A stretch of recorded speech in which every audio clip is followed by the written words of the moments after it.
Улаанбаатарт 20 цаг 32 минут болсон байна. Өрөнцөг хэлцүүлгийн шинэ дугаар танд хүрэхэд бид бэлэн боллоо.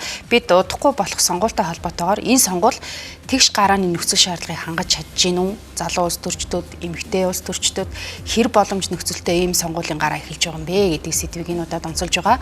Бидэнтэй энэ студид ажиллаж байгаа зочдын мэдээлэлд анхаарлаа хандуулна.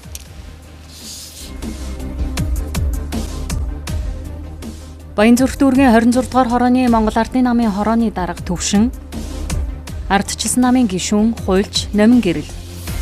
Сонгуулийн ерөнхий хорооны хамгийн газрын дарга Бат Эрдэнэ, хүний эрхийн дэвшилтэд бодлогын хүрээлэнгийн захирал, хуульч, Баасан Жаргал. Баянгол дүүргийн иргэдийн хурлын төлөөлөгч, Инх Чимэг. Бодлогод залуусын ялалт төрийн бас байгууллагын зөвлөг, хуульч, Мандхай Хатан нар оролцож байна.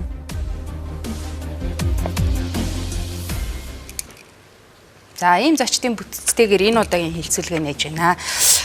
Сонгуулийн дээд зардлыг бол аудитын үндэсний газраас бол тогтоож өгсөн 1.5 тэрбум хүртэлх зардлыг нэг дэвшигч гаргаж болно гэд зарлчихлаа.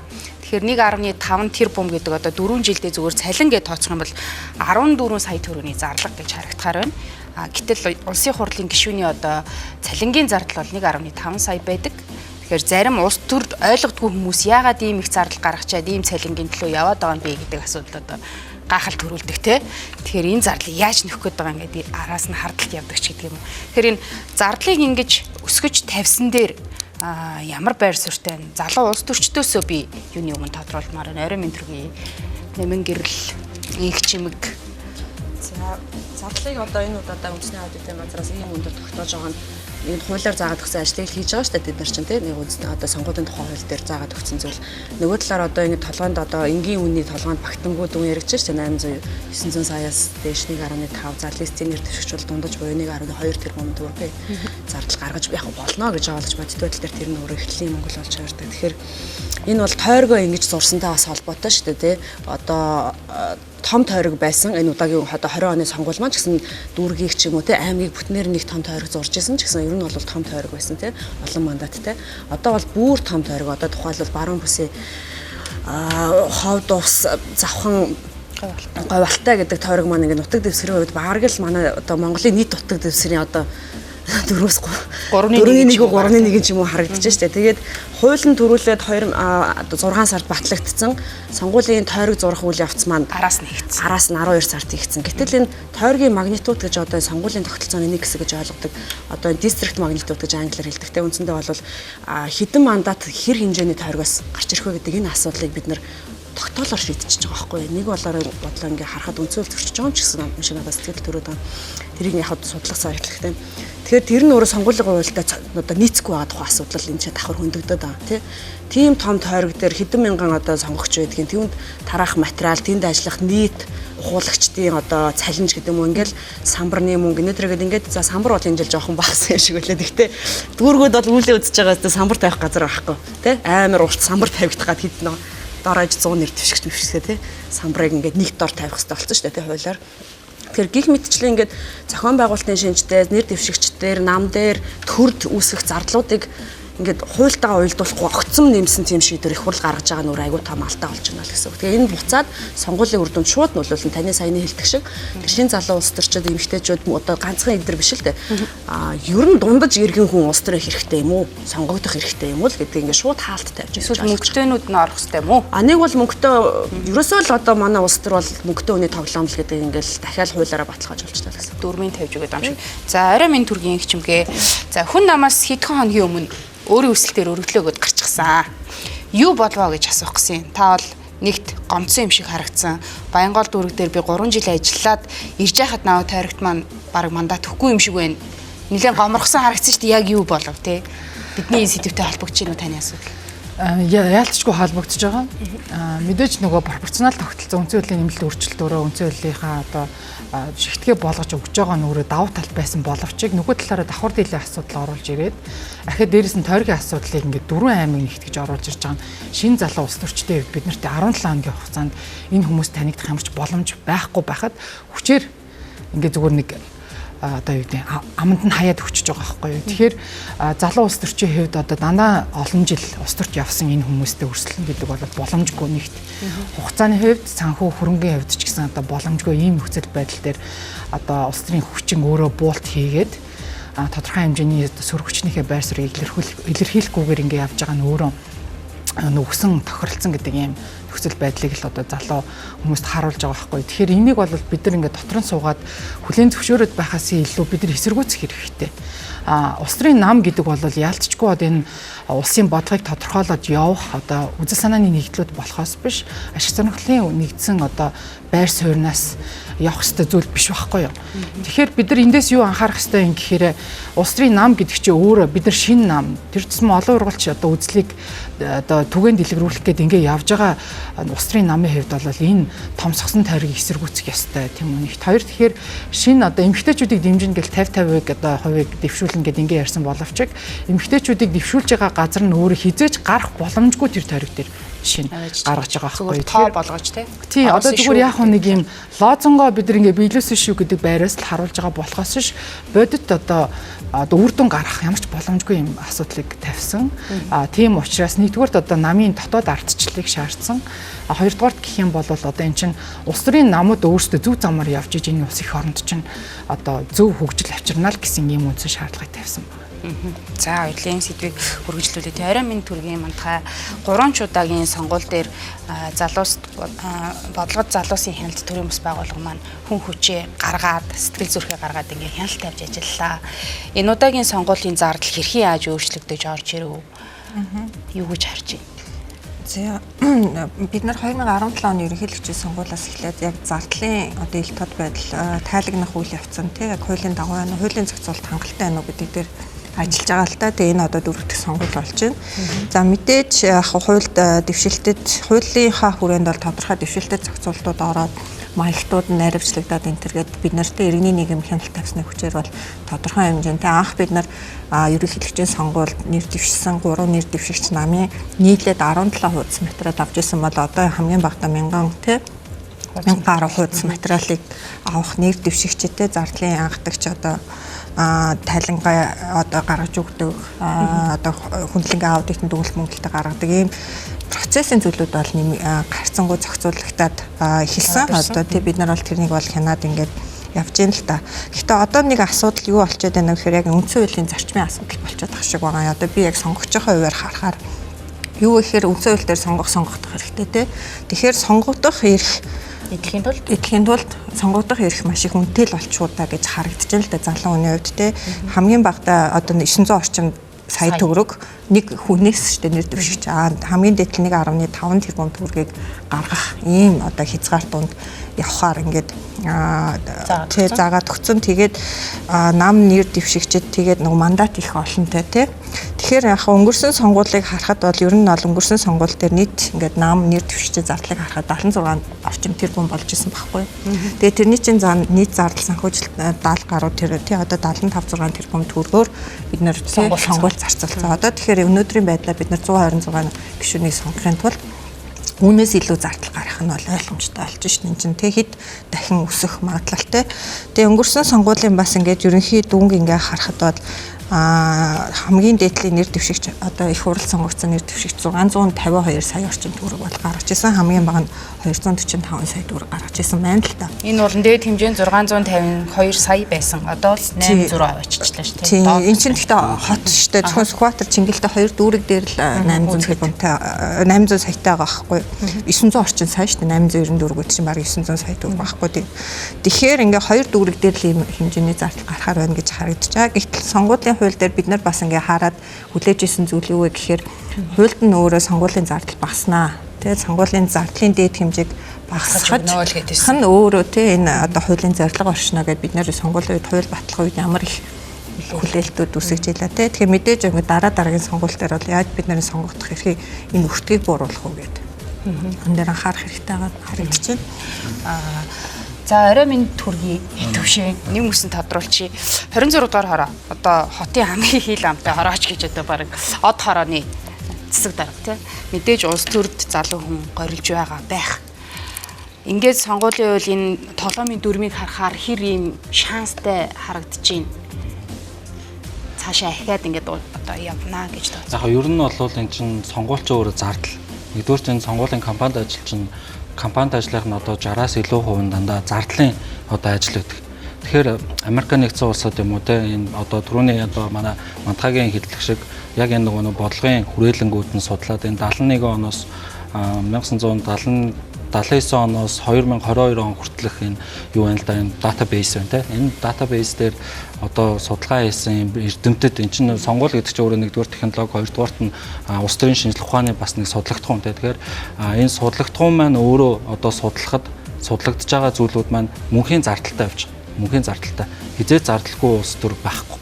Тэгэхээр мэдвэнч тодорхой хэмжээнд зардал гарч байна. Жишээлбэл 1979-өөс 2000 он хүртэл жишээлбэл тухайн зардал маань өөрөө 80% одоо байсан байна л да. Тэгтэл 2010-аас 2010-аад оны үед болохоор тэр нь болохоор 86 болж өссөн те. 2014 оны зардал жишээлбэл хамгийн өндөр байсан гэдэг ингэж байна. Тэгэхээр өөрөө нэг зардал өсөх тусмаа нөгөө талдаа бас нэг уруу пропорционал хамааралтай юм байгаа нөгөө далд эдийн засаг байхгүй. Далд эдийн засаг маань өөрөө зардал одоо бидний зарласан зардал буюу эн чинь сая бол ингэж л да хамгийн доотлолтой гэж эн чинь сая батлагтай бол хамгийн дээд талын зардал нь бол иймийг гаргана гэж хязгаар тогтоосон байхгүй. Тэгэхээр энэ хязгаараас доошоо байж болно гэсэн үг. Хязгаараас доошоогоо энэ зардал хязгаарласнараа нөгөө нэг далд эдийн засгаа боох гээд байгаа л арга. Тэрнээс биш одоо жишээлбэл Америк сонгуулиуд дээр 60-70-аад оныхон сонгуулинд жишээлбэл 23% одоо далд эдийн засгийг өөртөө агуулдаг байсан юм байна те. Тэрнээс хоошоо ингээд 14 оны сонгуул дээр ирэхэд 12% болтлоо жишээлбэл буурсан байна. Зардал одоо дээд зардлыг тавьж өгснөөр. Тэгэхээр ер нь бол одоо улс төрийн намд нэг талтаа одоо эн чин зардал нөгөө талдаа орлогын асуудал байх хэвээр. Иргэдээс хандив авах асуудал те. Тэгээд зүгээр Америкийн яг энэ сонгуулийн сайт дээр мэдээг database ингээ харж байхад бол ер нь дунджаар нэг 8% иргэд сонгогчдын 8% нь одоо тухайн одоо нэр дэвшигч нартай буюу те одоо нэр дэвшигч нарт юу хандив өгч байгаа. Тэгэхээр ялсан нэр дэвшигч нь илүү олон хандив авсан байж гарч байгаа гэсэн. Тэгэхээр одоо бидний түрүүний тэрбум 200 сая гэдгийн юу гэдэг 8% нь бол нэг 100 сая орчим байна шүү дээ. Тэгэхээр хамгийн багадаа 8%-ийн саналыг тэ дээрээс 8%-ийн одоо иргэдийнхаа сонгогчдынхаа дэмжлэгийг одоо мөнгөний хэмжээнд хандваар авах боломжтой нэр дэвшигч нь өөрөө тодорж гарч иж улс төр нь өөрөө цаашаа зөв явна гэсэн үг. Тийм. Тэгэхээр яг том тоо сонсогдож байна. Болчмаар юм шиг санагдаж байна уу эсвэл? Яг эн чин одоо хандвийн хэмжээнд дээр бол эн чин хамгийн дээд цагтаа байхгүй. Хязгаар дээд хязгаар. Хэдүүлээ трийг аягүй сайн ойлгох хэрэгтэй. Дээд хязгаар нь бол тэрбум 200. Тэгэхээр би 200 сая төгрөгтэй улсын хурлын одоо юу гэдэг сонгуульд өрсөлдөөд миний одоо 8% буюу тэр нэг легитим чанараа олонлогийн чанараа хангаж дийлэх юм бол миний сонгуулийн зардлын одоо 10 биш 40 хэдэн хувийн ч гэдэг юм уу те ороод ирэх нь шүү дээ. Тийм. За ойлголоо. Орой минь түргээ сонгуулийн зардал дээр нам дотроо гэдэг юм уу та судалгаагаар одоо элдв байдлаар эмэгтэйчүүдийн квотын төлөө зардал бууруулахын төлөө нэлээд бас тууштай ярьж бичиж судалж ирсэн хөө. Гэхдээ одоо энэ үр дүнтэй хэр нийцтэй гэдэг юм сэтгэл хангалуун байгаа байна. Энэ удаагийн сонгуулийн зардал дээр. За энэ удаагийн сонгуулийн зардлаас өмнө эхлээд хэдүүлээ нөгөө улс төрийн намын тухай хууль гэдэг хууль маань үндсэндээ бүхэлдээ айгу томоохон шинжилэл явагдсан. Энэ бол 2003-2004 оноос хойш ерөөсөө улс төрийн намууд зөвшөөрлөлт хүрч шинжилж чадаагүй байж байгаад улс төрийн намын тухай хуулийн шинжилсэн найруулгыг бид нар баталсан. Тэгэхээр энэ хуулийг амлиулахад магадгүй энэ удаагийн сонгуул бол айгүй чухал үүрэгтэй болов уу гэж би бол хувьдаа харж байгаа нэгдүгээр. За хоёрдугаарт гэвэл энэ улс төрийн намын тухай хуулийн цаана өөрөө ямар үзэл санаа юу яваад байгаа юм бэ гэвэл энэ улс төрийн нам гэдэг чинь өөрөө институт байх хэвээр. Зөвхөн сонгуулийн үед ажилтдаг биш те сонгуулийн бус үед ч ажилтдаг байх хэвээр. Гишүүд 8-д байх хэвээр. Гишүүд нь оригиналаараа байх хэвээр ч гэдэг юм уу те. Тэр зөвхөн ингэ сонгуульд одоо зориулж ингэж улс төрийн намуудын институт одоо хөгжихгүй байгаа байдлыг дараагийн түвшинд хүргэх гэдэг энэ улс төрийн намын тухай хамгийн гол амин сүнс наа. Тэгэхээр яг одоо юу гэдгийг одоо энэ тойрог томсгоснороо магадгүй нэг талдаа зардал өсөж байгаа мэт боловч эргээд институт талаас харах юм бол одоо шингэл бид нар орон нутаг мутгаар явбал намын анхан шат, дуун шатныхантай ингээл ажиллаад яхад нөгөө намын анхан шатны гишүүд те одоо шинэ манай Монгол Ардын намын хувьд бол 280 мянган гишүүдтэй гэж явдаг. Тэгэхээр энэ 280 мянган гишүүд үнэхээр байгаад те үнэхээр намынхаа төлөө ажиллаад институт нь өөрөө гишүүд нь өөрөө институцийнхаа төлөө ажиллах айгүй том механизм энэ удаа бол би бол энэ тойрог гэж нэг талтай бол харж байгаа тийм. За хоёрдугаарт гэвэл бас бид нар юг харах уу гэвэл сонгуулийн тухай хуулийн нэмэлт өөрчлөлтийг харах хэрэгтэй. Гэхдээ бид нар ер нь ингээд нэг том дүр зургаар нь харах юм бол 1990 оноос хойш хийсэн тийм 92 он биш 90 оноос хойш хийсэн ингээд сонгуулиудыг харахаар үндсэндээ бид нар сонгуулийн өмнө болгон дандаа ингээд нэг сонгуулийн хуулиа бүлтэн шинжилж найруулдаг байсан тийм. Яг саяхан улс төрийн намд 92 онд баталсан сонгуулийн тухай хуулиараа бид нар 4 удаагийн сонгуул хийсэн. Тэрнээс хойш дандаа сонгуул болгоны өмнө сонгуулийн тухай хуулиа өөрчилж ирсэн. Тэгэхээр эн чинь өөрөө юу хэлээд байгаа юм бэ гэвэл дахиад бидний тоглоомын дүрм дандаа өөрчлөгдөж ирсэн тийм. Тэгээд энэ өөрөө хэр одоо оновчтой вэ, зөв бэ? Тэгэхээр эн чинь өөрөө улс төрийн систем чинь өөрөө сонгуулийн системчлэл чинь өөрөө ерөөсө хууль тогтоомжийн системийнхаа хувьд ерөөсө болохгүй байгаа юм шүү гэдэг хоёр дахь нэг юм дүнг тавих гэдэг. Тэгэхээр эн чинь өөрөө зөвхөн тойрог томсгосон зөвхөн зардалтай холбоотой биш.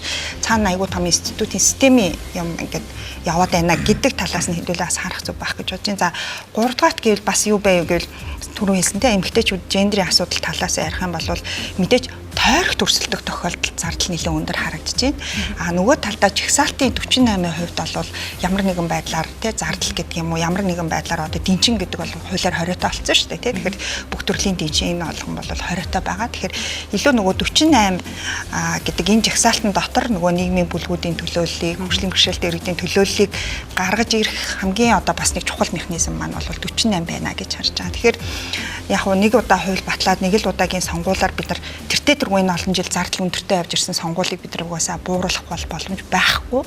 Маш одоо бараг тэг боломж гэсэн үг те. Тэгэхээр илүү бодиттой харах юм бол бид нар илүү энэ 48-ийн асуудлыг бас ярих хэрэгтэй болов уу гэж бодож байна. За дээр дөрөвдүгээрт гэвэл юу гэвэл намын дотоод ардчлалын асуудлын дээр одоо айгу том сорилтонд тулж ин гэсэн үг те.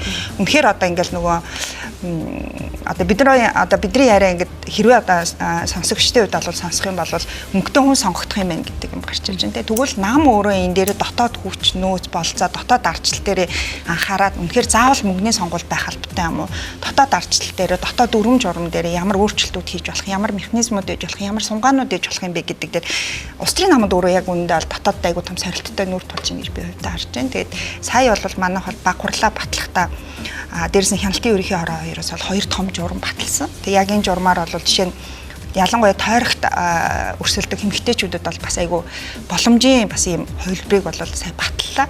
Жишээ нь одоо 10 мандаттай тойрог дээр 2 эмэгтэй нэр дэвшлэхэд тэр хоёрын нэрийг жишээ нь 7-8 дээр бичиж болох байхгүй юу те. Тэгвэл одоо бол энийг заавал дээрээс нь сөөлжиж ирэмбэлж нэрийг бичнэ ч гэдэг юм ингээ орж ирж байна гэсэн. Тэгэхээр 2 дээр 4 дээр эмэгтэйчүүд жишээ нь бичигдэх боломж тийшээгээ гараад ирж байна ч гэдэг юм уу. Тэгэхээр энэ бол бас намууд нэлээд дотоод ардчлал дээр айгүй том сорилттой нүүр тулж байна. Тэгээ үүнийг хэрхэн даван тулах вэ гэдгийг бас нэг том сонирхолтой үр дүн гарах байх гэж харж байна. За сонгуулийн ерөнхий хорооноос төлөөлөл ирсэн байгаа орой минь төргий бид рекламны цаг болсон байна.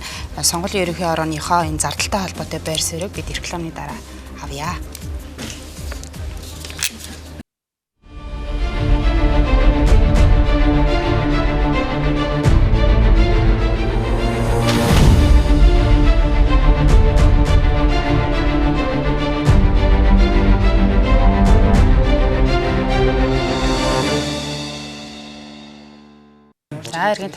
Иргэн тавтай морилно. Сонгуулийн ерөнхий хороо зардалтай танилцсан баг. Тэ аудитын энэ оруулж ирсэн зардал дээр ямар байр суурьтайгаа мэдээж тооцоолол юм хийсэн байх гэж найдаж байна те. За их хурлын сонгуулийн тухай хуульд зааснаар 3 сарын 1-ний өдрөөс өмнө төрийн аудитын байгууллага сонгуульд нэг нэр дэвшигч болон нам ажлаас зарцуулах зардлын дээд хэмжээг тогтоож өгдөг. Дээд хэмжээ гэдгийг онцолж хэлээд байгаа нь энэ хэмжээний мөнгийг гарга гэж эзэж хэлээгүй гэсэн. Чи хичнээн мөнгөтэй байж болно. Энээс сэтгүүлж болохгүй л гэсэн.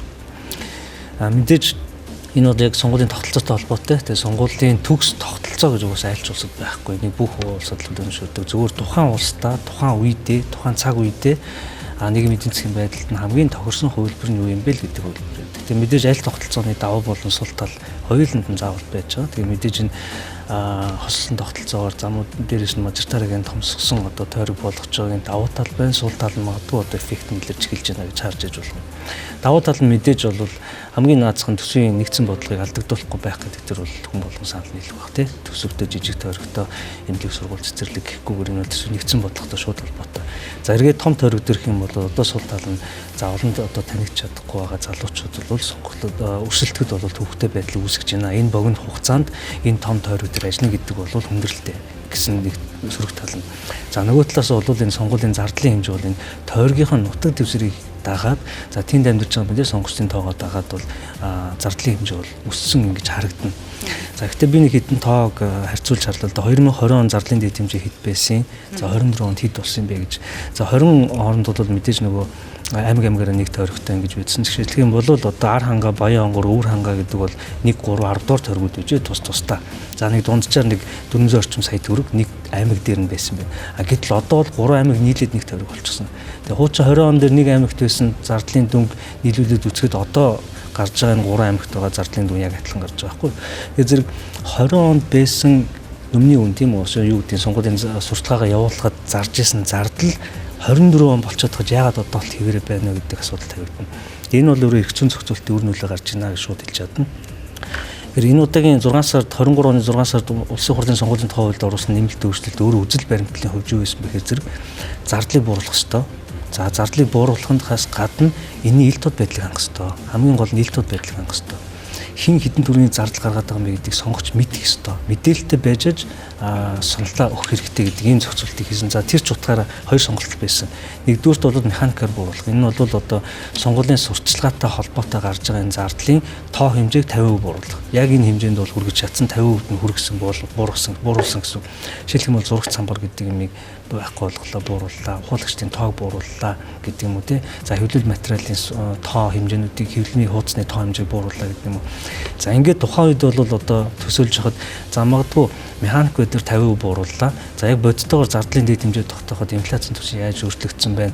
20 онд нэг самбар хийж байхад ямар үнэтэй байсан бэ? 24 онд ямар үнэтэй байх уу гэдэг юм уу? Энэгээр бодоод үзэх юм бол нэг 75 орчим хувьтай байж болох уугүй юу? За энэ хангалттай байж чадахгүй юу гэдэг бас нэг бодлого гарч ирсэн. Тэгэхээр зэрэг төрийн аудитын байгууллага зардлын дэд хэмжээ тогтоохдоо тооны машин дээр бодож байгаа юм шиг ямар нэгэн байдлаар ухуулагчийн тоог зардлаар нь үржүүлээд гаргаад ирдэг байх юм бол аудитын байгууллага өөрийнх нь чи үүрэг оролцоо гэдэг юм байхгүй болчиход байна. Ийм учраас энэ бол бодлого барих хэрэгтэй юм аа. Тэр жагуулгаар их хурлын сонгуулийн тухай хуульд төрийн аудитын байгууллага нь зардал бууруулах бодлогыг баримтлах хэрэгтэй гэдэг зохицуултыг оруулж гисэн. Энэ зөвхөн үг бол биш. Цаана ямар учиртай байсан бэхээр зэрэг тоо бодоод гаргаж ирлээ. За нэг тойрогт бол хэдэн төгрөг байна гэж гаргаж ирлээ. Энийг шууд тэр чигт нь тогтоохгүй. Энийг бол өмнөх одоо сонгуулийн гүйцэтгэл нь хэд байсан юм. Заавал ягаад тэрүүгээр нь шууд гарах хэрэгтэй вэ? Гүйцэтгэл нь 100% байсан юм уу, 80% байсан юм уу, 70% байсан юм уу? Харьцуулаад хоёр дахь шатлалын буурах ямиг хийх эрхийг хуулиар төрийн аудитын байгууллагад олгосон. За ингээд яг харьцуулаад харах юм бол 2020 онд тогтоож байсан зардлын дэд хэмжээтэй ижил түвшинд байгаа. Тойрог нь томорцсон 3 аймаг нь нийлээд нэг болсон учраас тэр нийт дүн нийлэхээр ингэж харагдаад байгаа гэж. Дээрээс нь ер нь элтод байдлыг нь ханах чиглэлээр бол маш олон зохицуултууд орсон. Тэгээ ерөнхийдөө энэ сөрөг талын ярихаас илүүтэйгээр бас сонгогчдод ямар боломж бий вэ гэдгийг дараагийн яс мэдээлэл дээр илүү өгч байна. За, их чимгээс за яг хоо мэдээж яг 4 тойргоо нэмжихэд 400 үрчээд 1.2 ч юм болох л та. Гэхдээ тэр чинь тухайн үед нэг нэр дэвшигч нь нэг тойрог дээрээ 400-аар гарах байсан бол одоо нэр дэвшигч нь 1.2-ыг гарах болгоцсноор л ингээд том өөрчлөлтийн ялгаа байгаад байгаа шүү дээ. Мөнгөнд дүн адилхан боловч хэн гарах вэ гэхээр нэг хүнээс 10 хүнээс 1.2 гарах гэж байгаа шүү дээ. Өмнө нь бол 10 хүнээс 400 гарч ирсэн байх нь шүү дээ. Гэхээр чинь ингээд нөө авч байгаа ачаалууд нэр дэвшигчдэрээ шалгуулж нийт дүнгээрээ нэмэгдчихэж байгаа байхгүй да. Түүнээс нийт дүн өссөн шүү дээ. Нийт дүнээс гарах дүн бас нэмэгдсэн тий. Тэг хүнээс гарах дүн ачаал нэмэгдсэн шиг тойргоор нь тооцоод нөгөө сонгуулийн байгууллагаас тооцоож байгаа мөнгө нь бол хэвээр юм шиг харагдаад ирлээ. Тэгэхээр яг энэ чинь ингээд тий одоо хоёрдугаарт нь болохоор дээд хязгаар шүү дээ. Тэрнээс баг гаргаж болно гэж яриад байгаа. Тэгээд авахгүй ч болно гэж штэ. Тий авахгүй ч боломжтой юм уу нэ одоо асууя л та тий. Одоо тэгээд аль ухуулагч аль тойрог дээр ухуулагчгүй байх юм бэ л гэдэг асуудал шүү дээ. Яг сайн таны одоо жишээлбэл юм штэ. Тухайн үедээ нэг мандатан дээр нэг хүн хоёр хүн ингээ өрсөлдөөд хоёр одоо мандатан дээр хоёр хүн гэдэг ч юм уу те ингээд аймагаараа явж штэ. Тэгэхээр чи эн чинь бас нөгөө нэг нийлж байгаа штэ. Жишээлбэл би зөвхөн одоо нэр дэвшлээ гэхэд ганцаараа сэтгүүлийг хэвлүүлэхгүй байхгүй юу? Одоо жишээлбэл тавуулаа, аруулаа сэтгүүлээ хэвлэн гэхээр чинь тийм. Үгүй яг бид нар бол одоо ер нь тэгж явна гэдэг байгаа шүү дээ тийм. Тэгэхээр чинь дараагийн асуултаа түрүү нэг Баскагийн хуулчин юм дээр бас нэг юу залруулж хэлэхэд одоо энэ бол бас тэгтээ гинт гарч ирсэн болохоор зарим хүмүүс анзаараагүй ч магадгүй сонгуулийн хуулийн сүүлийн шатны бараг хилцүүлэг дээр 2 нам тохиролцоод 3 нам тохиролцоод тойргийн биш листийн нэр дэвшигчдийн бас нийт хязгаар ороод ирсэн шүү дээ. Нийт одоо тэр 901.52 чинь голоор дундчлаад одоо намдаа хандив өгч болно гэж байгаа байхгүй. Тэгтээ тэр хүний уг нь дэнчин байхгүй гэж биччихээд байгаа. Дэнчин биш зардлахгүй. Одоо юутай гаргаж байгаатай адилхан тойргийн дэвшигчний гаргаж байгаатай адилхан. Гэтэл тойргийн нэр дэвшигчийн мөн хандив босох процедур нь ил листийн нэр дэвшигч яаж хандив босох нь одоохондоо тэмч ойлгомжтой бас биш байгаа шүү. Тэрийг та хүмүүс анзаарах хэрэгтэй. Энийг тодруулаад өгч юу гэсэн үг ойлгохгүй байна. Дэнчингүү болсон гэхээр ингээд баярлалаа хардлагахгүй. Дэнчин биш. Одоо зөвхөн ингээд хандив босох. тойрогт нэр дэвшиж байгаа хүмүүс бол тодорхой хэмжээний зардал гаргаж болно тийм үү. Бүх процедур нь ойлгомжтой. Жагсаалтанд орж байгаа хүмүүс болохоор яаж хандив босохын тодорхойгүй. Нэгт хоёр гэх юм бол жагсаалтанд орж байгаа хүн намдаа хандив өгч болно гэдэг залт оруулаад ирсэн байхгүй. Тэгэхээр тэр чинь өөрөө буцаагаад ингээд болно гэд ингээд босныг аксес гаргаж ирж байгаа нь өөрөө нөгөө дэнчингийг өөр нэршлэр оруулж ирж байгаа нэг арга зүйл гэж харж байна. Тэр листэн чинь мөнгөгүй нийгмийн төлөөлөл одоо багш, эмч, инженер, хөгжлийн бэрхшээлтэй хүмүүсээ оруулъя гэсэн лист шүү дээ. Зөв үү? Гэтэл одоо бодит байдлаар намууд дээр юу болж байна гэхээр листний эхний аравт орох гэж ерөөсөө дайм болж штэ. Хэн мөнгөтэй урдурж агсан.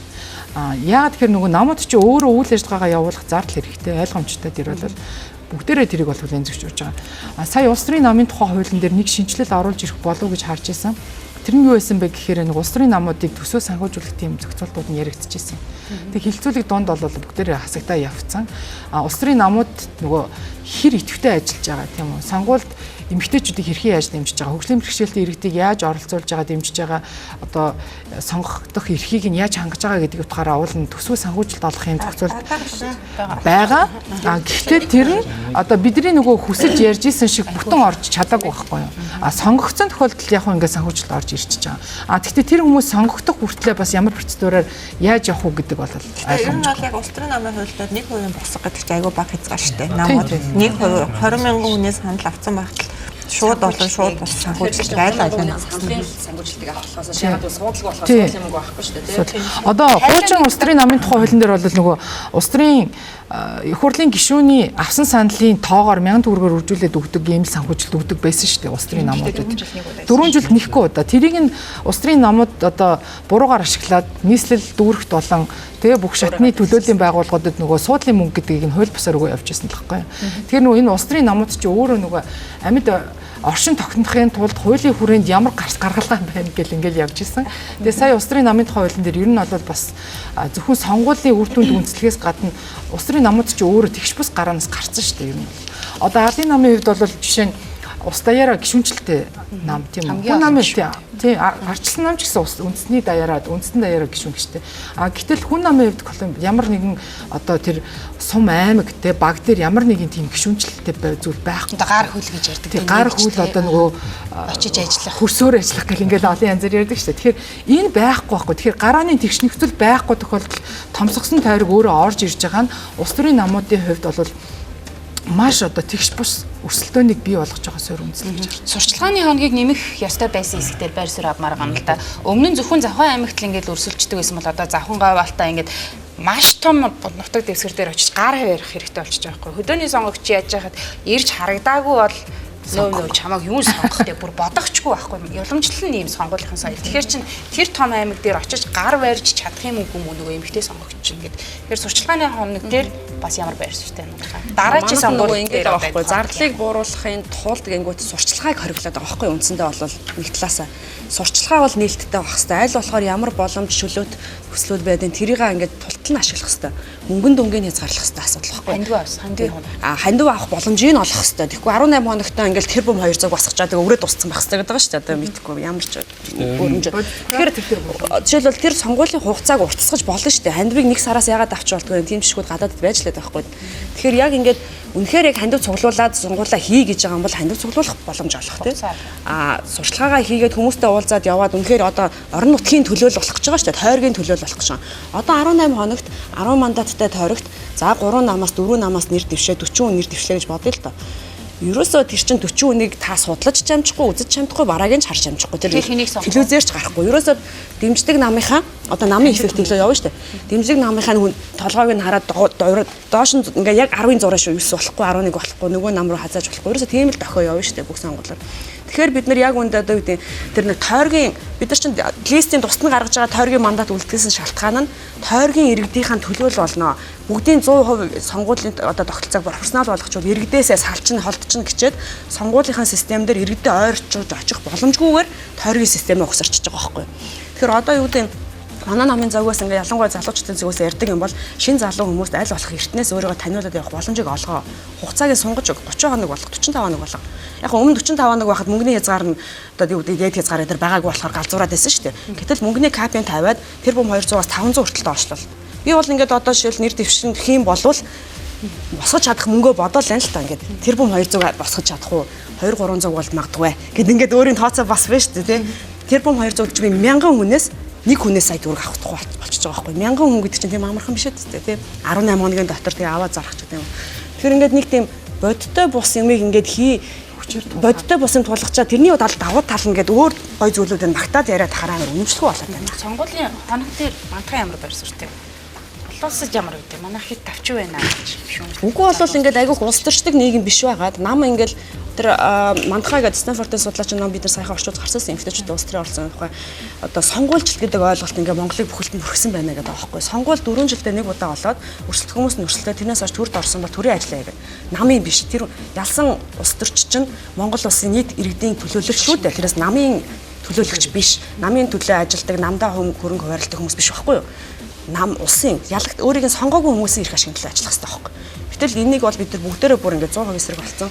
Тэнгүүд ингээд тийм нэгэнд улс төрийг ингээд бүтээчээд тэгээд ингээд тэр улс төр руугаа ч орох боломжийг олгодгүй нэг ийм л одоо нэг тийм яг шүүмжлэхээс өөр аргагүй энэ нөхцөл байсан. Мэдээж юу 19 онд ч хууль батлагдахад нөгөө жижиг мажоритар тогтолцоогоор баталсан. Тэр хуулийнхаа суурин дээр сая өөрчлөлтүүд орсон шүү дээ. Тэгэхээр нөгөө ер нь бол 20 оны сонгуул нэг 17 хоног гэлөө тий 17 илүү 18 хоног ялгаагүй л байсан. Тэгэхээр нөгөө тойрог нэг нь томсож байгаа бол сонгуулийн тэр хугацаа ч бас мэдээж тэрнтэйг л уялдах ёстой байсан байна л да тий. Тэгэхээр тэр зүйлээ бол хангаж чадаагүй надад ингээ одоо энэ сонгуульд одоо тэр том аймагуудаар чи яаж хурж чиж байгаа юм. Тэгэхээр чи нөгөө хууль нь яг намын хууль персонал эффект хариулах. Яг хоо манай судалгааг одоо үүд олон улсын судалгаа энэ төр сонсож байхад бол гол юу нь бол бид нар нөгөө тойргоо ойр ойрхон одоо сонгуул болгоноор тойргийнхаа хэмжээг өөрчилдөг улс Монголоос өөр байхгүй байна гэдэг байгаа байхгүй тий. Энд чинь 3-4 сонгуул дээр хөвшиж сонгогчд ч гэсэн тэр одоо манай тойрог дээр иймэрхүү юм болдог. Манайхаас төлөөлж байгаа хүн чинь иймэрхүү болдог гэдэг тэр мэдээллийг бол авдаг. Гэтэл сая түрүү ярьсан шүү дээ нөгөө юугаар тогтоолоор юм чинь тий. Хууль нь батлагдчихад хууль нь за тэгвэл жижиг мажоритараар юм шиг хугацаанд ингээд явах юм. Тэгээ өмнө нь тэгээд хөвсцэн юм дээр чинь дахиад том тойрог дээр болгоод дахиад илүү мөнгө зар гэдэг чинь бид нар өөрөө энэ нөгөө системүүд чинь хоорондоо уялдаж чадахгүй байгаа харж байна. Тэгэхээр чиний хувьд бол би намайг чимэг хоёрын саяын байр суурин дээр би нэг яг нэг жижигхэн бас нэг юм арай өөр ойлголт байгаа юм шүү гэдэг талаас нь хэлчихье л да. Юу гэвэл нэгдүгээр бид нар яг энэ нөгөө зөвхөн энэ одоо 24 оны сонгуулийн тухай ярьж байна тий. Гэхдээ бид нар магадгүй энэ тойргийг томсгосон зарим нэг одоо бидний ярьдгаар бол нөгөө тойрог овсолсон нөгөө л нэг гарах байсан ус төрчтэй үед бол шок болсон тий. Тэгэхээр магадгүй нөгөө талаараа бид нар бас нөгөө талаас нь бид нар харах хэрэгтэй байх. Нэг за хоёрдугаарт гэвэл одоо яг ингээд үнэн бодтой гэдэг юм бол яг ингээд бид нар ингээд орон нутгуудаар яваал анхан шит дээр ингээд ажиллаад дунд чатныхантай ингээд ажиллаж байхад тий иргэдийн хувьд бол нин уггүй яг хэлэхэд өөдөөс зарим орон нутаг бол за өнгөрсөн сонгуулиар нэг хүнд тэдэн төгрөг өгсөн шүү. Одоо энэ сонгуулиар тэд өгөхгүй бол одоо бараг сонгуульд оролцохгүй шүү гэдэг ийм зүйл одоо ингээл жишээ зарим иргэдийн зүгээс хэлж байгаа байхгүй. Тэгвэл эн чинь өөрөө бид нарт бүр илүү аюулын тохиогоод байгаа байхгүй. Гэхдээ чи яагаад тэгвэл сонгуулийг заавал ингэж мөнгөөр хэмжих гээд байгаа. Яагаад тэгвэл одоо заавал мөнгө өгсөн хүнд нь санал өгөх тухай бид нар одоо бүр сүүлдээ тийм хэмжээнд ярих дээр тулсан юм тий. Магадгүй зүгээр тэр 12 хоногт 4 Дөрвөн аймгийн одоо 77 сум билүү те манай баруун Дөрвөн аймгийн чинь 77 сумдаар явж хүрэхгүй гэж магадгүй. Гэхдээ ядаж 1 сарын 1-ээс эхлээд ядаж намынхаа гишүүдтэй та намаас нэр дэвших гэж байгаа ажил те 1 сарын 1-ээс намынхаа гишүүдтэй уулзалт сургалтууд бол бүгд нээлттэй байгаа шүү дээ. Тэгэхээр энийг зөвхөн 18 хоног гэж хязгаарлаж болохгүй байхгүй. Тэгэхээр нам гэдэг институт чинь өөрөө бичих хэрэгтэй байгаа байхгүй. Зөвхөн хувь хүний улс төрийг бид нар дандаа өнгөрсөн 30 жилд хийж ирлээ шүү дээ. Энэ хэн бэ гэж хийж ирсэн байхгүй. Гэтэл бид нарт тэгвэл энэ нам ямар үзэл бодолтой, энэ нам ямар бодлоготой гэдэг сонголтыг хийх тэр боломжийг нь бид нар иргэдтэй олгох тэр механизмыг ажиллуулах хэрэгтэй юм шүү гэж харж байна. Миний зүгээс бол юм байна. Намын эффект гэдгийгсэн шүү дээ. Та бол намын эффектээ бид нар өмнөө тавьж штэ бид нар чинь намаараа мөрөг төлбөрөөр дэвшүүлж байгаа. Тэрнээс биш хувь улс төрчөөрөө дэвшүүлээгүй. Тэгэхээр тийм учраас бид нар бол намынхаа эффектэнд ороо гарах хэвээр тэгээд зангидагдаж олуулаа байж тэр намын мөрөг төлбөр хэрэгжээд ингээд явах нь байгаа. Нэг усан бүгд хасаалт болж байгаа юм. Биш энэ чинь өөрөө штэ тэр мажоритар гэдэг чинь одоо бид нар бол төлөөлөл хэрэгжүүлж байгаа хүмүүс шүү. Төлөөлийн ардчлал хийж байгаа. Төлөөлөлд бол уулзах юм уу, ярилцах юм уу, харилцах байхгүй. Төлөөлийн ардчлал чинь өөрөө гэдэг чинь ер нь бол тэр хүнийг төлөөлж чадна гэдгээр батлагдах байхгүй. Тэгэхээр тэр хүний итгэлийг авахын тулд чи зүгээр нэг санд тараачаад намайг сонгоно гэх хүлээгээ суудгуулахгүй бодит нөхцөл байдал дээр. За баруун Дөрвөн аймаг дээр гэх юм бол 77 сумаар 16 хоногт 10-аас 26-ыг дуустал гэж байна шүү. Тэгэхээр яг 16 бүтэн хоног хизээч тэр хүн нисдэг тэргээр л явахгүй юм бол амжихгүй. Ямар ч боломжгүй байхгүй. За тэгээ та бүхэн ярьж байгаагаар бол том намын хувьд бол энэ боломжтой байж магадгүй. Ягаад тэгэхээр гишүүнжлийн суурьтай. Гэтэл жижиг намуудын хувьд бол одоо манай Монгол улс чинь 30 гаруй нам бүртгэлтэй байгаад байна шүү дээ. 2 том намтай бусад нөгөө олон ургалчгээ бид нар үндсэн хуулийн дээрээ заагаад өгсөн тэр зарчимчийг хэрэгжих ямар ч боломжгүй байгаа байхгүй. Тэгэхээр нөгөө тэгш гараанаас гараагүй намуудын хувьд бол энэ томсгосон тойргоор энэ бага хугацаанд тэр их мөнгөний сонгуульд бол тэр тусмаа залуучууд оролцох ямар ч боломжгүй байхгүй. Одоо та тухайлбал одоо бие даахаар болж байгаа шүү дээ тэгсэн. Одоо зардал мөнгө яаж юм? Гэхдээ одоо тэгээд нөгөө мөнгөгүй хүн чинь толгоогоо ашиглах гэж бодож байна.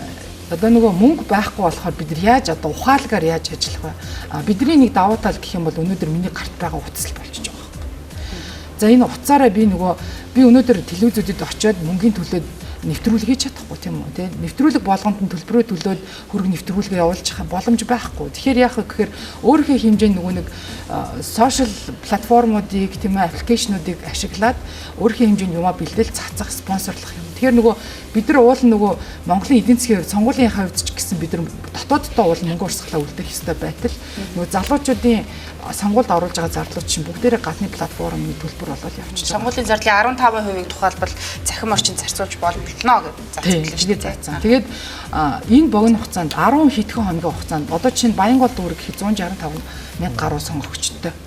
Тэгэхээр би энэ 16 хоногт дунджаар өдөрт би 10,000 хүнтэй одоо уулзах шаардлагатай болчихж байгаа. За уучлаарай рекламын загвар найруулагч тохиод байна.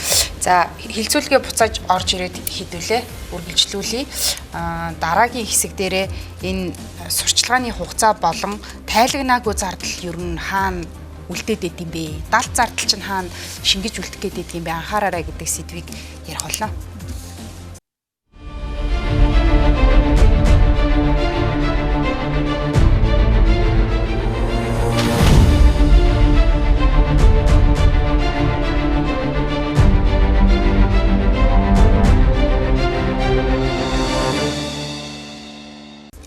За тайлагнад ордгоо зардлуудад юу юу багтдаг вэ?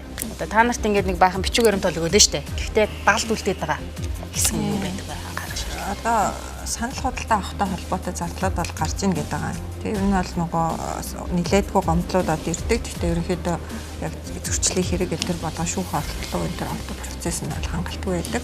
Шүүхтэр шийдэгдээд нэг аюун 12 оны сонгуул улсын тэгээд хоёр нэр дэвшигчтэй холбоотой аль хэдийгээр зөрчилгээд тогтогдсон ч гэсэн их хурлын гишүүнээр томилогдсон учраас энэ хүнийг эгүүлэн татаж чадсангүй гэдэг ийм одоо юу гэмээр санал худалдаа авахтай холбоотой асуудал өөрөө манай эрхцөө зохицуулалтын хувьд бол маш том санаа зовоож байгаа асуудал. Тэгээ энийгээ төрч өөрөө хүлээн зөвшөөрсөн айлгатай тэмцэх үндэсний хөтөлбөр дээр санал худалдаа авахтай одоо энэ процессыг бүгдийг хариулна гэдэг зүйлийг төр өөрөө хүлээн зөвшөөрсөн байгаа учраас энэ бол ингээд зөрөлтэй болж байна. За ийм зардлууд байна. Тэгээ түрүүн баасан жаргал хуульчилсан бас энэтэй холбоотой ийм зохицуулалт байгаа учраас том тойрог руу оруулаад санал худалдаа авахтай холбоотой зохицуултууд бол одоо асуудлууд багасах баха гэсэн хүлээлт байна гэж хэлсэн тий. Одоо бид нэр ажиглаж байна. Хоёр дахь айгуу чухал юм нь 3 дахь читгэдийн санхүүжилтийг хориглох тухай залт манад ерөөсөө ахис дэвшил байхгүй.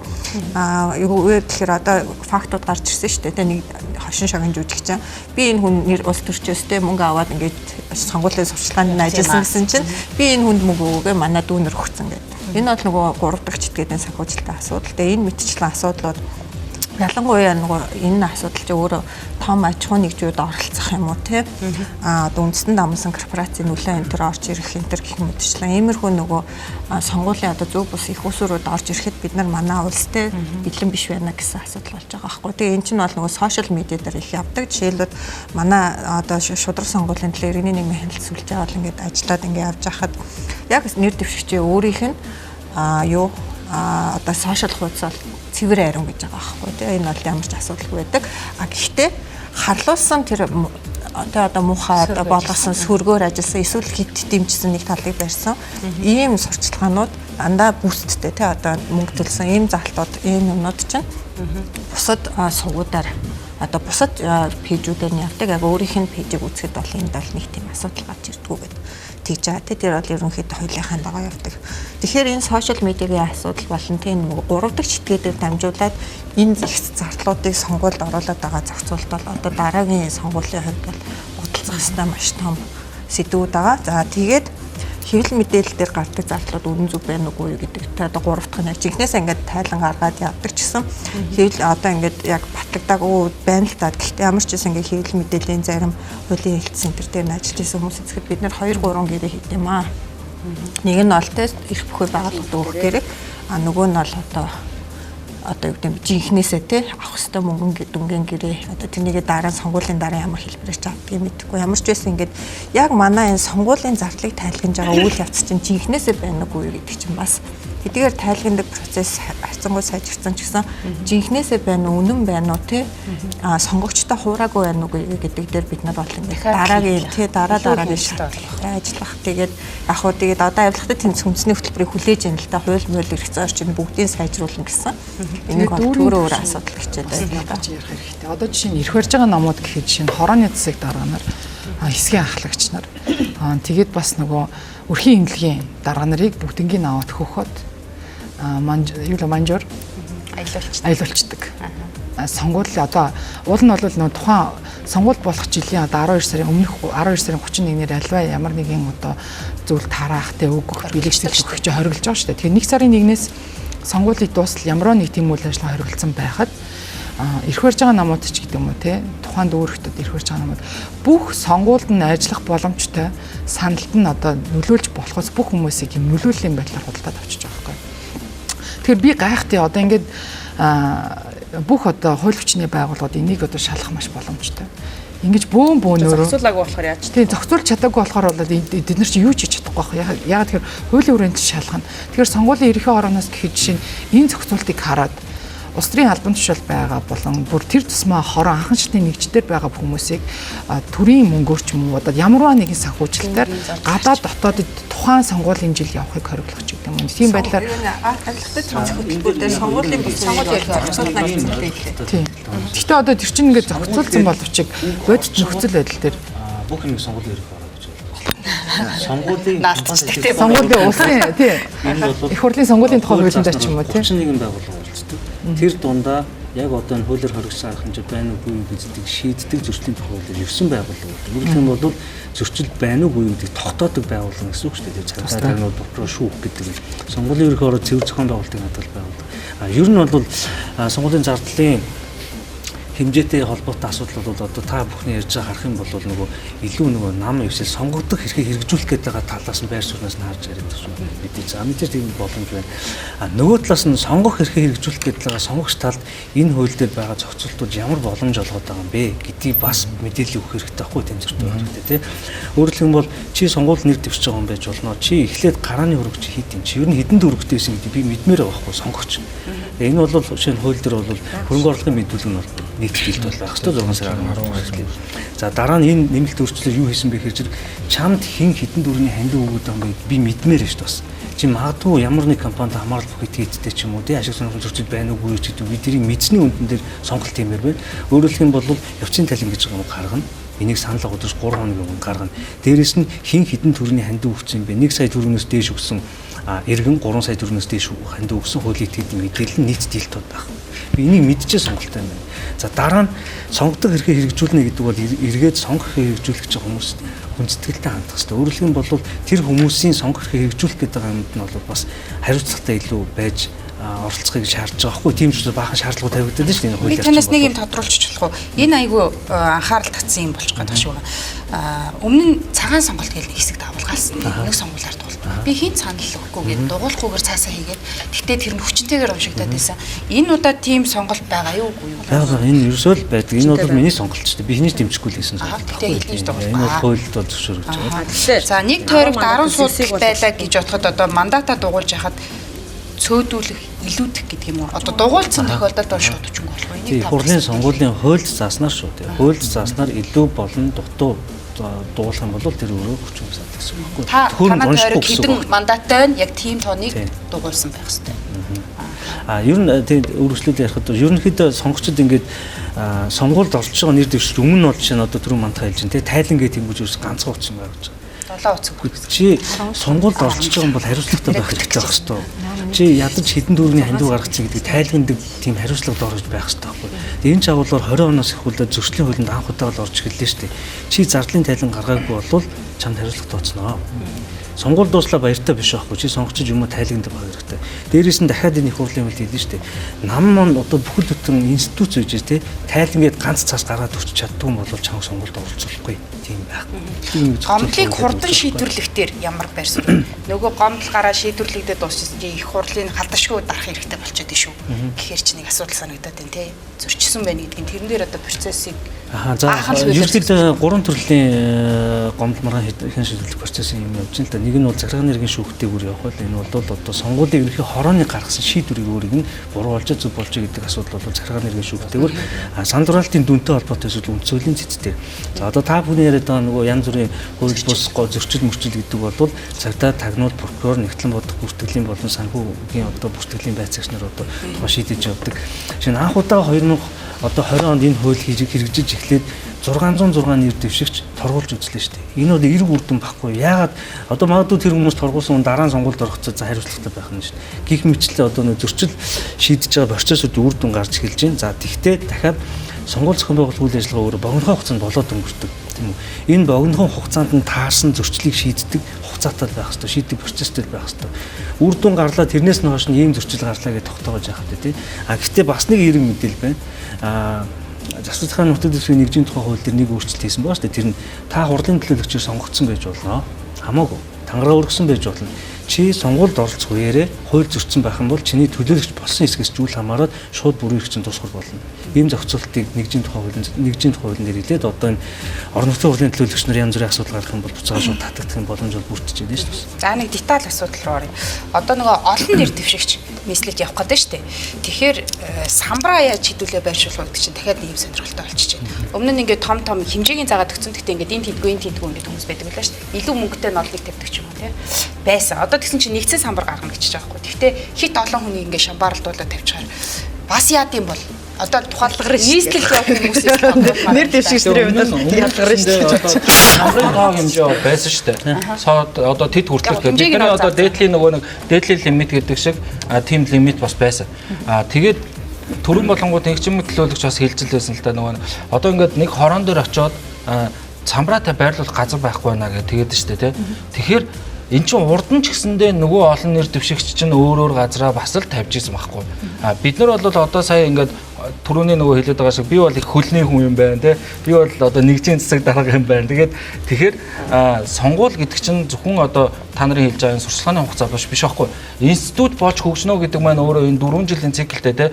Бүр намын ажилтан хүртэл байж иж энэ чинь өөрөө доктортой институт болж байгаа. Энэ институт өөрөө улс төрөө хийж байгаа байхгүй. Тэгэнгუთ одоо жишээлбэл 4 жил тэр хүн маань өөдөө танигдах боломж байна. 4 жил тэр хүнд одоо юу гэдэг хийгдэх тэр намынхаа юм уу ажлыг хийх боломж байгаа байхгүй юу? Гэтэл бид бид нар нэг 14 хоногоор 17 хоногоор ярьдаг чинь өөрөө нэгдүгээр буруу байна. Нөгөө талдаа болонгууд энэ 17 хоног ч юм бол яг хууль заасан одоо бид нар албан ёсоор сурталчилгаа хийж байгаа. Түрүүн бас нэг ингээд ийш тийшээ явуулаад байна ингэж байна гэж тэгээд шүү дээ тий. Жишээлбэл одоо хэсгийн ахлагч гэдэг хүмүүс аваад ингээд. Гэхдээ өнөөдөр хэсгийн ахлагч нарын цалин ямар байдгүй. Тэр хүмүүс яг юу хийдэг вэ гэдгийг ойлгодог хүн байдгүй байхгүй. Яг энэ түрүүнийх шиг ингээд нэг юм буруу мэдээлэл өгөөд энэ бол сонгуулийн ажилтны юм аа гэж мэдээлэл өгснөөс болоод тэр хүмүүсийн нэр хүндтэй тэр хүмүүсийн ажиллах орчин нь өөрөө явдаггүй байхгүй. Гэтэл энэ өөрөө бас л нэгжийн тухай хуулийн дээр байгаа зүйл. Бид нар Монгол улс одоо бол хэсэг хуваагддаг болсон байхгүй. Бидний анхан шатны нэгж бол хороо байсан, баг байсан тий. Одоо бол хэсэг болсон. Тэгэхээр энэ хэсэг маань өөрөө хамгийн бага нэгж нь нэг одоо хариуцагчтай байна. Энэ маань төрийн анхан шатны бүх мэдээллийг төрд одоо мэдээлнэ гэж. Тэгээд дарамттай заяа. Одоо жишээлбэл ингээд машины дугаар бүртгэж иргээд явуулчихна. Эсвэл одоо яг нөгөө сонгогчдын нэрсийг туулах мэдхгүй ингээд ерөөсөө бүх юм байж болох бүх юмыг өгчдөг байхгүй. Тэгээд тэр хүмүүс ажилтдаг шүү тэрнээс чинь өөртөө чинь одоо эсрэг байр суурьтай. Яа тэгэхээр за Баянгол дүүргийн хувьд гэх юм бол 20 оны сонгуул, орон нутгийн сонгуулийн дараа бол эн чинь бид нар одоо үндсэн хуулиар олгогдсон тийм иргэдийн нийтийн хурал гэж болох хэвээр хорооны иргэдийн нийтийн хурал. Тийм. Ямар ч хороон дээр тийм иргэдийн нийтийн хурал болоогүй. За тэгэхээр яахаар гэр нөгөө иргэд өөрсдөө иргэдийн нийтийн хурлаа хийгээд хорооныхаа засаг даргаыг сонгох хэрэгтэй байхгүй. Тэгэхээр тэр чинь хамгийн анхан шатны суурь төлөөллийн байгууллага болоод засаг дарга иргэдээсээ сонгогдлоод шууд арчлалын хэрэгж байгаа суурь чинь байхгүй. Тэгэхээр тэр хэрэгжээгүй шууд ялсан одоо ирэх барьж байгаа намынх нь одоо дүүргийн засаг дарга нь шууд хорооны засаг дарга нараа томилсон үүрэг гүйцэтгэгчээр. Ингээд 4 жил яваад нөгөө иргэдийг төлөөлж ажиллах хэвээр юм чинь нөгөө иргэдийгээ төлөөлөө сонгогдоогүй учраас иргэдийг төлөөлж ажиллах боломжгүй.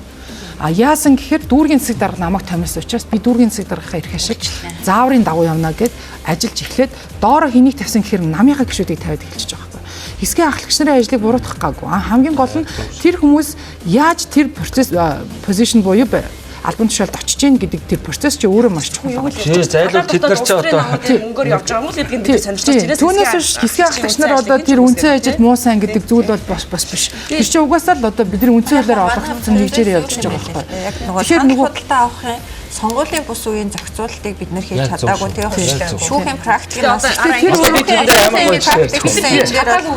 төлөөлийн арчлалаар байгаа байхгүй юу? Суурь нь байгаа юм. Гэхдээ би санхүүжилт гэдэг энэ монголчуудад анх удаа тохиолж байгаа юм шүү. Дэлхийн нийт эртнээс зохицуулаад ирсэн ийм байдлыг бүгд мэддэг болсон. Сошиал медиа дээр ялангуяа одоо бүр галзуурна шүү дээ тий.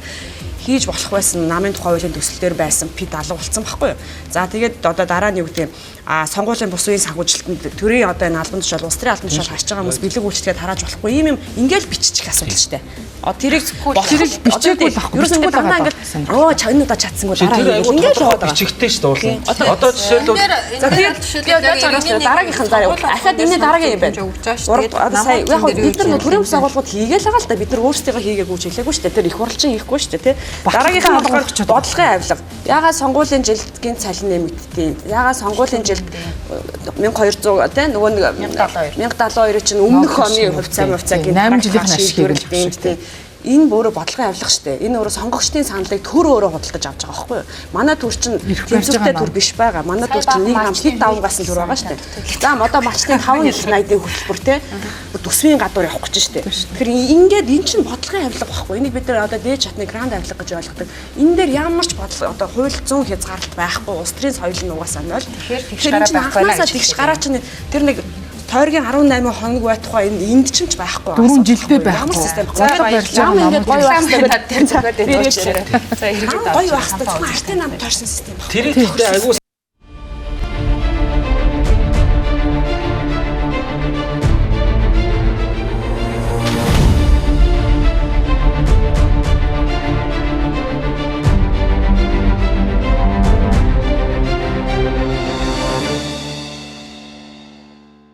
За эргэн тавтай морилно бид нарт 7 минут үлдсэн байна. Тэгэхээр миний асууж хөндөж амжаагүй энэ сэдв дээр заавал хэлмээр байгаа 1 минутыг бид зочдоо өгч энэ сонгуулийн ерөнхий орооноос юуны өмнө хэлчихье.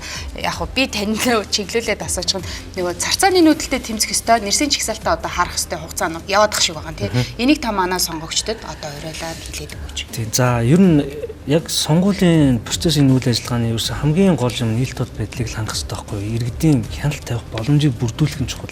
За тэр чагуулгаар маш олон асуудлууд дагуулаад, гомдлууд дагуулдаг нэг юм болвол шинэ хүмүүс ярьдаг манай хаяг дээр танихгүй юм бэлээ л гэл ингээл сонгуулийн өдөр гомдлоо гаргаж ирдэг. Тэрийг шийдүүлж чаддаггүй байсан бол энийг бүр 4 сарын 1-ний өдрөөс ахуулаад та шалах боломжтой болсон. Улсын бүртгэлийн бүртгэлцийг имэн сайт руу ороод та иргэсрэн дугаараа ихэд таны өөрийн чинь мэдээлэл гарч ирнэ. Дээрээс нь таны хаягт байгаа бусад хүний мэдээлэл гарч ирнэ. За одоо өстө танихгүй юм байна уу байхгүй байна уу гэдэг мэдээлэлээ хараад сонгуул болохоос энэ хааш юм бэ?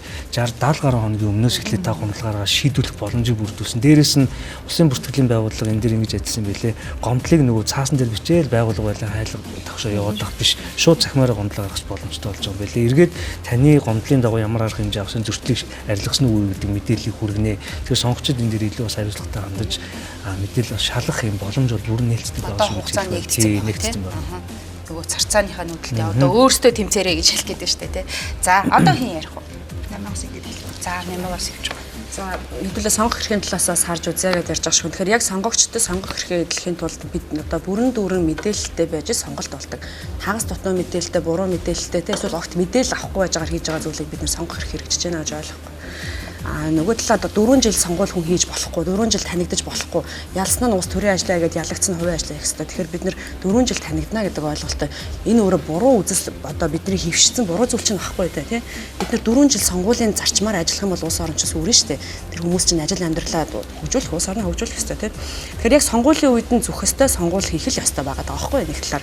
Тэгэхээр одоо сонгогчдын хувьд бол анхаарах ёстой зүйл нь нэгэн тийм дэвш бус гараанаас бодлогын өндөр түвшний авилгатай миний сайсан хэлсэн тий. Сонгуулийн хуулийн дээр, намын тухай хуулийн дээр нам өөрөө үйл ажиллагаагаа зэгцэл гэдэг үнэн дотоод арчил сайжрах хэрэгтэй гэсэн хэдий ч одоо байгаа намын тухай хууль, сонгуулийн тухай хууль чинь ардын нам шиг намд л ажиллаж болохоор хууль болцсон байгаа гэдгийг бас бүгдээрээ анхаарад сонголтоо ихтэй маш хэрсэг байх хэрэгтэй байна л гэсэн үг. За, төвшин. Түрүүнээс хойш ярьж байгаа юмнаа чи одоо 70% нь ерөөсөө намтай холбоотой байна.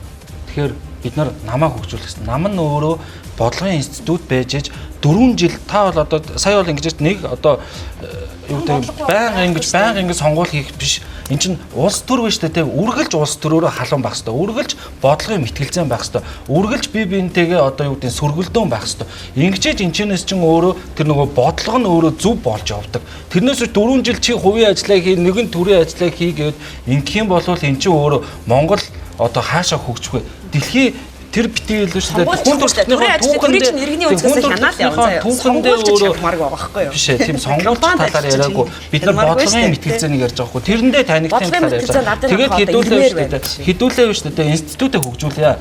Тэр институтууд нь институтын улс төрхий нэгжийн улс төрхийгээд бид нар 30 жил буруутчлаа. Нэг юм лидер гарч ирээд нэг лидерийг бид нар дагаад тэрэндээ ял өрүүлээд тэрнийхэн оноон дээр явсан байна. Тэгэхээр одоо бид нар намуудын нэр хүндийг сэргээх хэрэгтэй. Намынхаа малгаан доор ороод хүн нам бол хүн намынхаа дээрэс нь ардын нам бол ардын нам, ардсан нам бол ардсан нам гэд яг энэ одоо институтынхаа доор институт нь өөрөө дотоод ардчлалаа хийдэг. Энэ систем рүү явахыг л одоо хүсэж байгаа. За баярлалаа. Би яг сонгогчийн үднээс одоо сонгуульд хяналт тавиад ажиллана. Тэгээд бас өөрөө саналаа өгөн. Тэгээд тэр үед би яаж саналаа өгөх вэ гэж бодож байгаа гэхээр нэгдүгээр хэрсүү байхын тулд яах хэрэгтэй вэ гэхээр хуулиар бид нарт мэтгэлцээнүүдийг зохион байгуулахыг бол ер нь бол боломжууд өгсөн. Тэгэхээр хамгийн түрүүнд энэ таны сонгож байгаа нам олон одоо нэр дэвшигчид чинь хаана яаж мэтгэлцэж чадчихна уу, байр суурь хамгаалж байна уу гэдэг дээр иргэдийг бол анхаараарай гэж хүсмээр нь гол таних тэр хүнийг таних боломжийг мэтгэлцээ байгаа. Зүгээр сурчлагаа гэдэг өөрийнх нь хөрөг нэвтрүүлэг үзэхээс илүүтэй ийм бодлого юм тийм. Ийм байр суурийг таны өмнөөс очиод их хурл дээр ярьж чадах юм байна уу гэдэг. Хоёр дахь нь нэгдсэн самбар гарна. Ямар ч байсан танад хоригтдээ энэ тэнд байгаад байдаг биш. Ямар ч байсан хүмүүс яг нэг стандартаар нэгдсэн самбар дээр өөрийнхөө царай зүсийг харуулад тэгээд өөрийнхөө мессежийг хэлээд ямар ч байсан энэ дээр бол маш их ухаан заргаад тэг хин хамгийн бүтээлч нь байна. Тэг хин өөрийгөө яаж харуулж ийн гэдэг дээр хоногшуулж чадж гин үгүй гэдэг нэг боломж гарна. Одоо тий. Гурав дахь зүйл нь та одоо нэр дэвшээд намаасаа ч болно гарч ирж байгаа энэ хүмүүс ямар процессор явсан бэ гэдгийг бас бодоорой тий. Үнэхээр энэ хүн мөнгөөр зовдож гарч ирж байна уу? Эсвэл нэр хүндтэй байна уу? Энэ хүн судлаач байна уу? Эсвэл энэ хүн тий засалгүй 4 жил үнэхээр ажиллаж уу тий гэх мэтчлэн. Тэгэхээр ямар нам нь болон одоо ямар процессор энэ хүн инээ хүртэл таны өмнө тий өөрийгөө нэр дэвшүүлэх эрхтэй байна гэж Ирсэн бэ гэдгийг сайн хараарай гэж хэлмээр байна. За баярлалаа. За би нэг 3 зүйл хэлчихье. За нэгдүгээрт бид нар ер нь бол одоогийн сонгуулийн систем бол хамгийн олон санал авсан 10 хүнийг, хамгийн олон санал авсан 7 хүнийг сонгодог.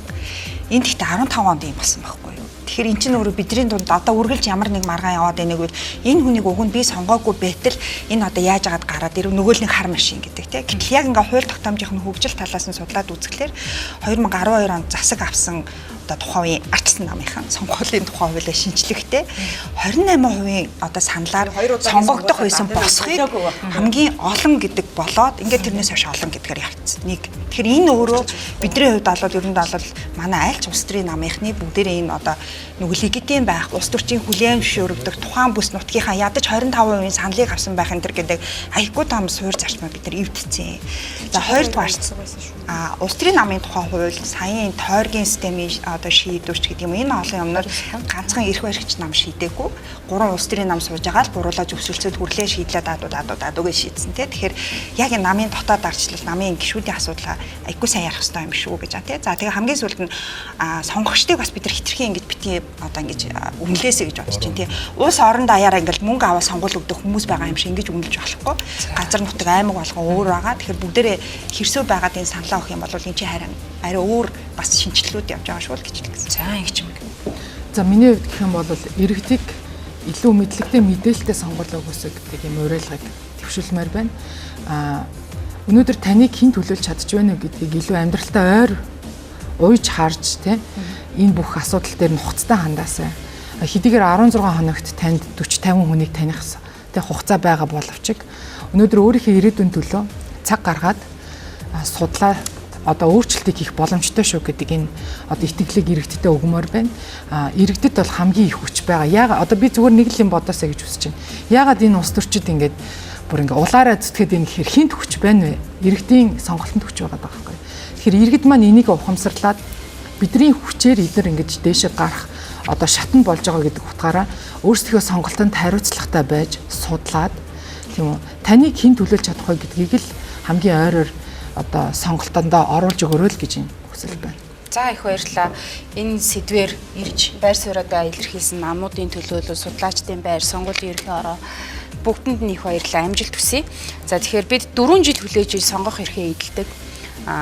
Энэ хугацаа маань бидэнд тулж ирж байна. Тэгэхээр энэ ямар гараанаас эхэлж байгаа юм, хаана илүү иргэд маань хяналттай, соргог байх юм, ямар тоглоомын дүрм явж байгаа юм бэ гэсэн мэдээллийг бол NTV-гийн редакц та бүхэндээ мэдээлэл өгөх зорилгоор энэ удаагийн хилцүүлгийг зохион байгууллаа. Хамтаагаа үзэгч танд их баярлалаа. За удахгүй болох сонгуульд орж байгаа нэр дэвшигчид намууд энэ төрлийн мэтгэлцээ хилцүүлэхдээ бас ирээрээ гэж хүсэж байна. Учир нь зарим хүмүүс бол огт ирдэггүй мөрдөг. Тэгэхээр энэ боломжоо хүмүүсийн мэдих, сонгох эрхийн төлөө та бүхэн бас халуухан мэтгэлцээ хилцүүлэхдээ эрх үүрэгтэй шүү гэж одоо сануулъя. Хамтаагаа үзэгч танд их баярлалаа. Эрхлэн бүтэлцээ.